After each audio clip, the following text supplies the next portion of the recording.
The Eagles are one of the greatest rock bands in history, blending harmonies and storytelling into timeless classics like Hotel California and Take It Easy. But behind the music, the band was often in turmoil. At the center of some of the most explosive moments was guitarist Don Felder, a man whose riffs helped shape their sound, but whose clashes with bandmates created years of tension.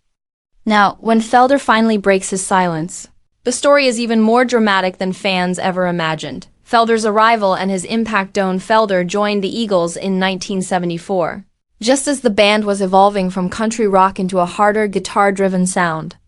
His talent was undeniable. His iconic guitar work on Hotel California helped cement the band's place in rock history. But with greater success came greater pressure, and soon egos, money, and control began to drive wedges between the band members. Clashes behind the scenes. One of Felder's biggest points of conflict was with founding members Glenn Frey and Don Henley. While Henley and Frey took control of most of the songwriting and business decisions, Felder often felt sidelined. He believed the Eagles should operate as a true band where all members had equal say, but Frey and Henley saw themselves as the leaders. This power struggle created constant friction. Tensions boiled over during concerts. At a 1980 benefit show for Senator Alan Cranston, Felder reportedly muttered sarcastic remarks on stage, sparking a backstage confrontation with Frey so heated that the two nearly came to blows.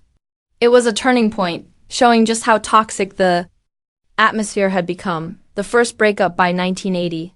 The infighting, heavy partying, and endless touring caught up with the Eagles. The band imploded and each member went their separate ways. For years it seemed the Eagles were done for good.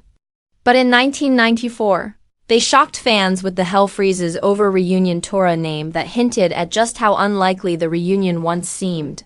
Felder's return and second falling out. When Felder rejoined the band for the reunion, fans hoped old wounds had healed, but beneath the surface the same issues lingered.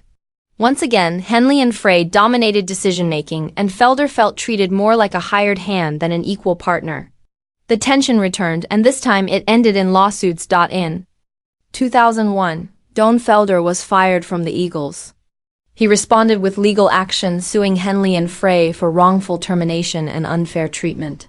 The lawsuits dragged on for years, exposing just how deep the fractures within the band truly were.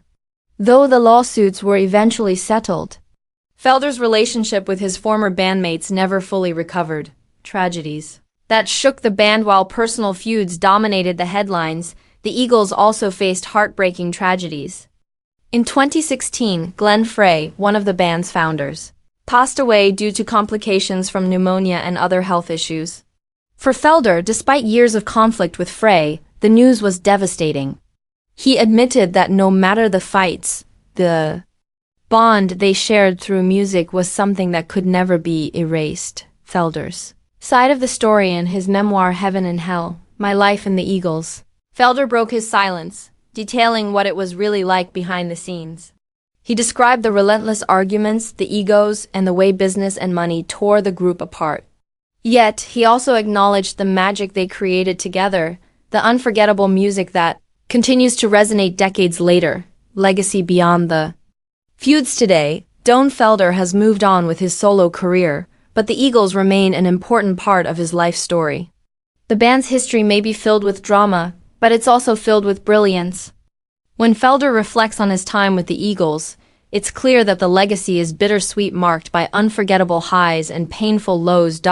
When Don Felder finally broke his silence, he didn't just expose the chaos behind the Eagles, he reminded us that even the greatest bands are made up of flawed, passionate people. And sometimes, that passion creates both the greatest music and the deepest wounds.